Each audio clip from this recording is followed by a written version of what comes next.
Hey guys, this is Grace. I'm here with some helpful tips on a very difficult topic that we've encountered in class.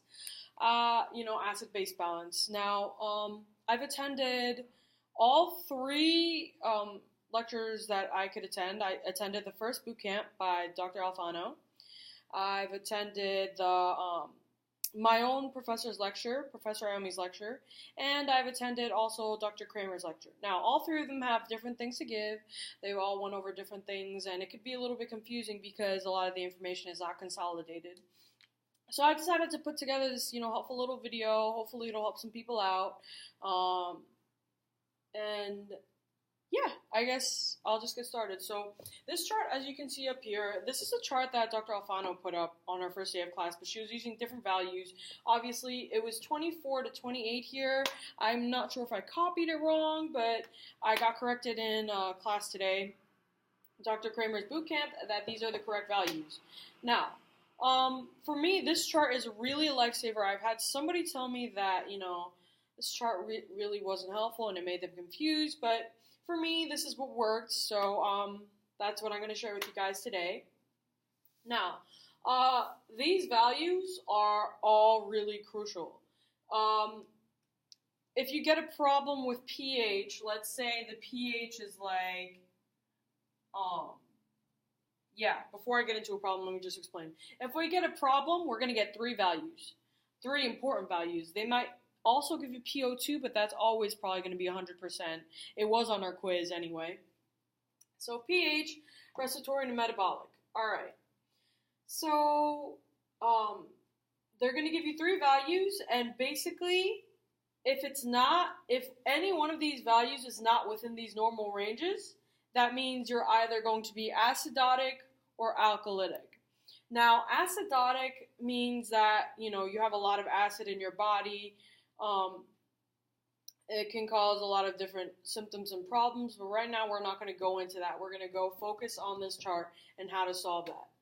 Now, I think the easiest way to get into this would be getting into some examples.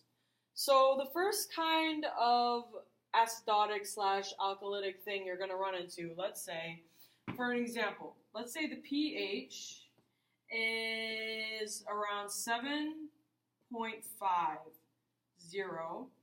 The respiratory CO2 is around 60, and the HCO3 or bicarbonate is 24. Now, first things first, when you get values like this is I always refer to this chart.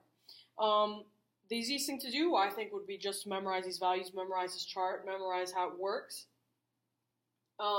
It'll make your life a hell of a lot easier, and it'll help you solve a lot of problems on the test. Now, let's say you wrote this chart out, you got this problem, okay? 7.50. First things first, you look at the pH. What is it? Is it normal? Is it acid? Or is it alkalotic? Oh, 7.5. That's greater than 7.45, right? So that means it's alkalytic. So we got a pH that is alkalytic right here. I'm just going to draw a dot because it's easier to erase. I would circle it otherwise. Now, let's look at the CO2. The CO2 is 60. The CO2 is definitely not normal. It is greater than 45. Oh. Yes. My bad. Let me change this value. Let me change this value to 28. Okay. So, yeah. Let's say, hold on. Sorry, guys. I'm going to redo this problem because it became a lot more difficult than I wanted it to be. All right. So the pH will still remain the same, but this time it'll be 32 and the CO2 will be 24. The only thing that needed to change was CO2. Okay. 32. So 32 is less than 35, which means the CO2 is also alkalytic.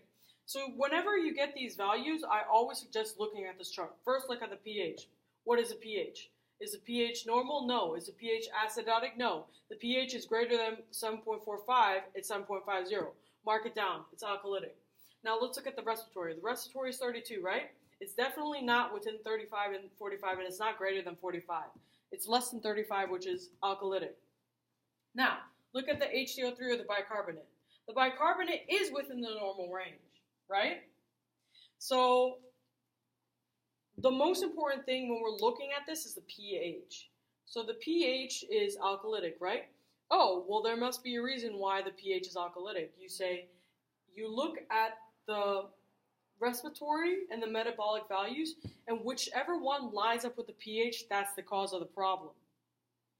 So we can say for sure that this is respiratory alkalosis. Yes, that's a word. Respiratory alkalosis. Now, we'll get into compensated and uncompensated later. Right now, we're just determining which one's alkalytic and acidotic. Now, I'm going to give you another problem just so we can go over that. Just going over alkalotic and acidotic, not compensated or uncompensated or anything like that yet. Alright, so let's see here. Let's give you a pH of 7.12, a CO2 of 36, and an HCO3 of 18. First things first, what do? We look at the pH, right? pH, 7.12. What is 7.12? Is it within the normal range? No. Is it within alkalotic range? No. Is it less than 7.35? Yes. So pH is acidic. Now we've determined the pH is acidic. Look at the CO2, 36. Is it greater than 45? Nope. Is it within 35 and 45? Yes. That means the CO2 is normal. Now, HCO3 or bicarbonate, 18. What is 18? Does 18 fit in less than 22? Yes. That means the HCO3 is acidic. Now, if we know that the pH is acidic, there's a reason why the pH is acidic, right? And why is that? It's because the metabolic is less than 22, or the metabolic is also acidic. So we found out that this is metabolic acidosis, these values. Let's do I think one more of this and then we'll be fine. Now, let's have a pH that is 7.60, a CO2 that is 37, and an HCO3 that is 30. 7.60. So where does this fit in? Is it less than 7.35? Nope. Is it within the normal range? Nope. Is it greater than 7.45? Yeah. So pH is alkalytic. We've determined that the pH is alkaline. CO2, 37. Is it greater than 45? Nope. Is it within this normal range? Yep. So the CO2 is normal. And the bicarbonate. So we look at this bicarbonate. That's a 30, by the way. That's a 0. Is it less than 22? No. Is it within 22 to 26? No. Is it greater than 26? Yes. So why is the pH alkalytic? Because it's metabolic alkalosis. Okay, so I think we've gone through enough problems to sort of get a hang of that. Now we're going to talk about uncompensated and compensated. Now you see here, whenever something goes too much towards one end, your body tries to compensate for it. Meaning, let's say if your body's producing way too much bicarbonate like it is here, and your pH is getting way too alkaline, your respiratory system will try to compensate for that and make it even again. So let's say, I'm going to draw something over here just so it'll give you guys a better idea. So this is the pH. Let's say this is normal pH or perfect pH, 7.40. This is 7.45 and this is 7.35. Now, let's say in this scale, like in the previous problem, I think like the pH was 7.6. Yeah. So the pH would be over here. Now that's a really big problem because your body's like, I want to go back over here. I need to get back to over here. Now what made us come over here? What made us alkaline? What made this pH alkaline? It was a metabolic.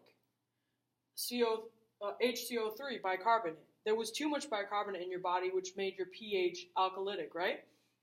So in order to compensate and make this go back, your respiratory system or your CO2 will want to increase. So let's give you an example.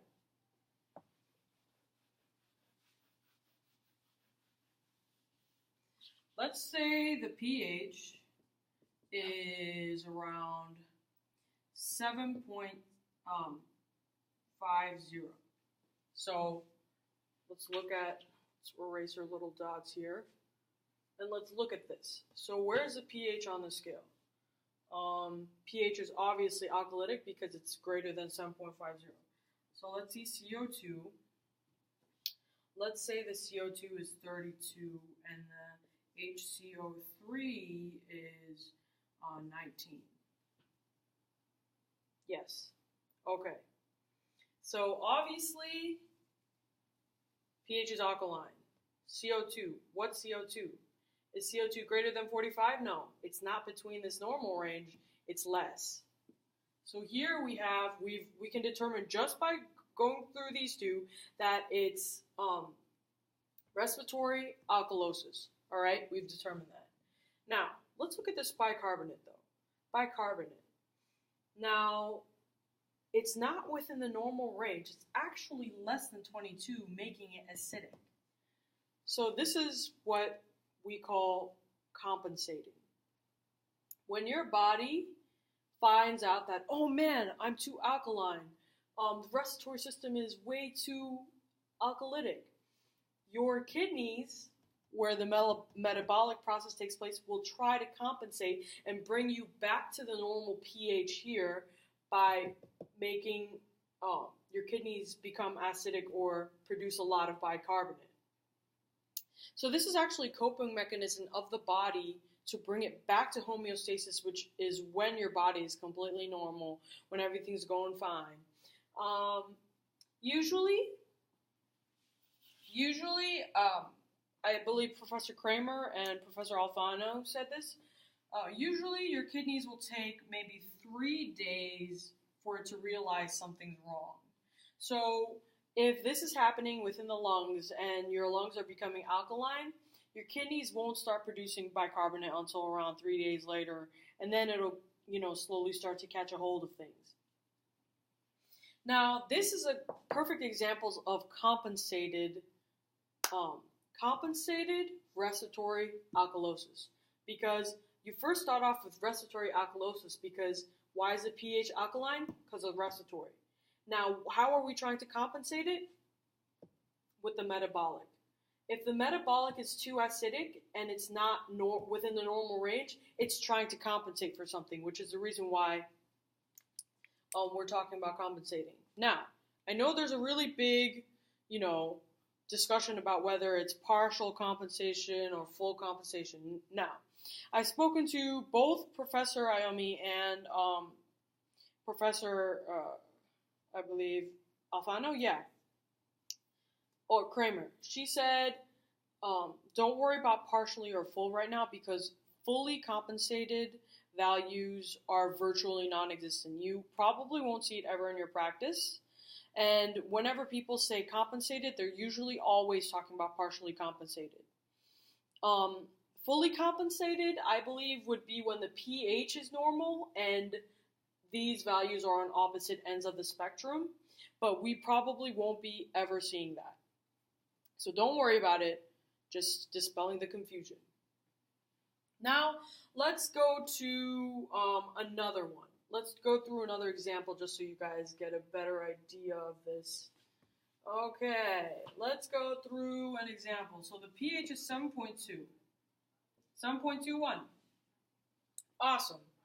The CO2 is 31, and the HCO3 is 17.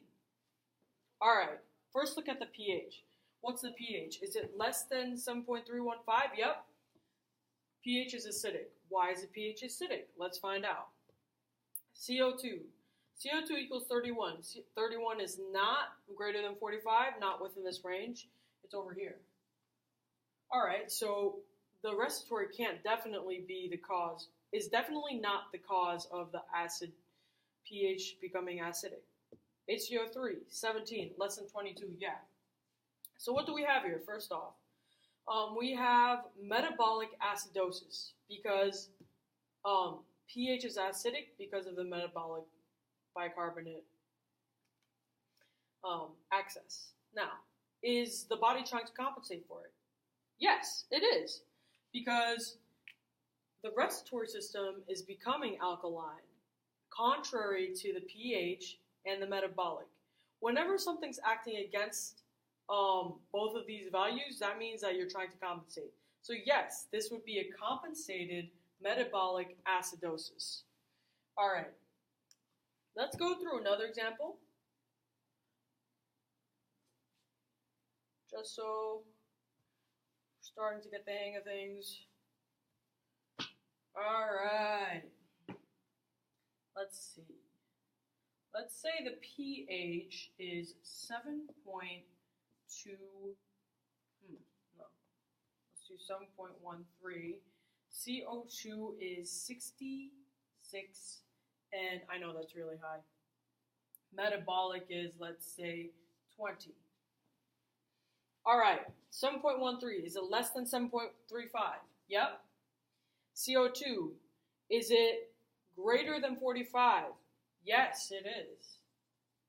HCO3, is it less than 22? Yes, it is. All three dots line up. Oh no, what are we gonna do, right? No. Now, I believe Professor Kramer is the only one who actually went into this in depth. This would be mixed acidosis. Now, you can write this out as in mixed respiratory metabolic acidosis, but I believe mixed acidosis is acceptable. Write both of them just in case. I'm not completely 110% sure on that. But basically, if you're in mixed respiratory and metabolic acidosis, you're dead. Most likely you see patients when they're very ill with this. You really need to do something quick. Something's got to go. Something's got to happen, man. Yeah, that's a new one. I believe we went over both compensated respiratory and metabolic acidosis, alkalosis. It's the same process for both. Let's do one more so you guys, it's hot in here. We can move on. pH. pH is 7.66. Wow. CO2 is, let's say, 32. And HCO3 is 24. All right, let's look at the pH. pH less than 7.35? No. Is it between these? No. Greater than 45? Yes. 7.45? Yeah. CO2. Is it greater than 45? No. Within these? No. All right, so now we know that it's respiratory alkalosis. Bam. We got that. All right, HCO3 is 24. Less than 22? No. Within this normal range, 20 to 26? Yes. Is the body trying to compensate for this? It is not. Because if it was, it would be less than 22, and acidic trying to combat the alkalytic side. I hope this video was helpful. I really enjoyed making it, and I wish you guys the best of luck in everything.